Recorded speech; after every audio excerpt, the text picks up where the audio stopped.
চলে যাচ্ছি, তোমাকে কি আর কোনোদিন পাবো না। পাবো পাবো, বাই বাই প্রিয়ারি।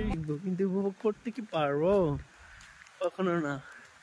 এই সেই রিসোর্ট কোন এক কাল আমি জন্মের আগে এগুলা দিয়ে গেছিলাম আর কি, তো এখন ওরা এগুলা করে খাচ্ছে আর কি। সৌন্দর্য কাকে বলে? রিসোর্ট। ওকে, এটা হচ্ছে রিসোর্ট। সৌন্দর্য উপভোগ করতে চান আমাদের পরিষ্কার করতে পারেন।